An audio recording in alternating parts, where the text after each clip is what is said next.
Alright. As I was saying, to monitor this kind of risk would take a stock checklist to be carried out. Just to make sure the stock is available. Anything that we're low on, just to order in advance and just to keep up to date with that. So to monitor it, stock list. Stock list. And to review, we just to order in advance. Alright, the third risk, social, external force, as well as seasonal. The occurrence is low. Well, it happens once a year over a period of time, say 6 months each way. So low to medium occurrence, because it is during the winter times. This is a risk, and it's expected. It's an expected occurrence. We know it's coming. The impact is high because the reduction of work. We work less, less profits, less business, fewer customers. Again, they don't want to come in. They don't want to travel around New Zealand. They don't want to get a chip on their windscreen. They don't want to get a crack because they're not traveling as much. So we go for manageability. This is low. We can't kind of manage it. It's kind of out of our. It's out of our depth. It's an external force, which Smith & Smith has no control over. As a solution, the only thing they can do is prepare and compensate for the loss. During the busy periods, during the slower seasonal periods, workers are encouraged to take holiday leave, to take winter breaks, hang out, catch up with the family. The business has some downtime in this period. Time to clean up the workshops, give the office a nice makeover, stuff like that. You can train your technicians, train your other employees, re-educate, re-evaluate stock margins, and improve on any troubled areas that may have occurred in the branch in the previous summer. So we'll put that one as solution would be to prepare.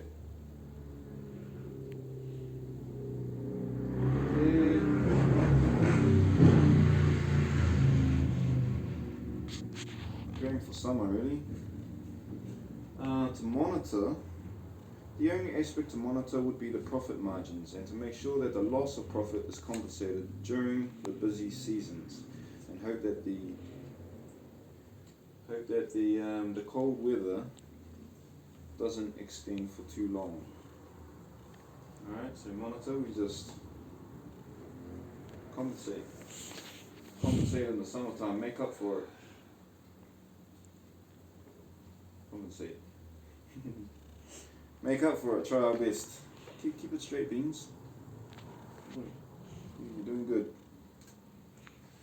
Alright, the fourth risk, technology. Technology is low.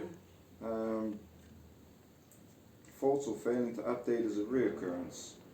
The IT guys, the news and communication, the marketing, they got everything covered as best they can, so the occurrence is low. The impact is also low.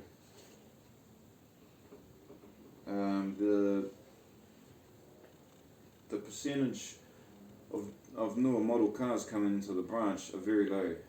I'd say there's probably like, 5 cars every 3 months that we can't do. And even then, it doesn't take long for Smith & Smith to update it and re-educate the techs and the training. This is not that hard. We have app systems for that, and it's covered. The other impact is the information technology department. They may have issues, but those are pretty much sorted. The manageability is high. Most of these issues are forecasted. The IT guys, yeah, but that's why you have them there, and they're prevented when it does occur. solutions are notified, and systems are available after 1 to 3 hours. As a tech, when we rely heavily on our phones because they have all the information and the details for payment and processing customers.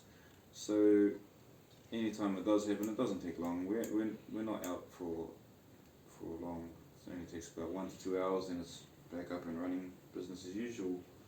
So the manageability is quite high. We can handle it, no sweat. As for the solution, yeah, techs just ring them up. It's basically a phone call, and they're on it. And a monitor would be constant updates of the business software. Notification. I'll just put notification there. Notification. Yeah, communications. That's what it's all about. Communication within the team, within the company. To monitor would require constant updates of the business software required, and updates of any new existing vehicle features to introduce into the training regime, and software systems. We'll get an email notification usually, and then an update will be available. We'll just click on it on our phones. We rely heavily on our phones once again, so it's very important to get those updates sorted so we don't get any bugs or technical difficulties. But otherwise, it's pretty easy to maintain. So I'll just put this updates.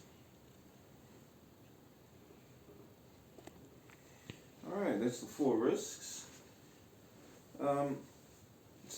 There's not many, because Smith & Smith are quite a well together organisation in my opinion, as it would be because it's successful.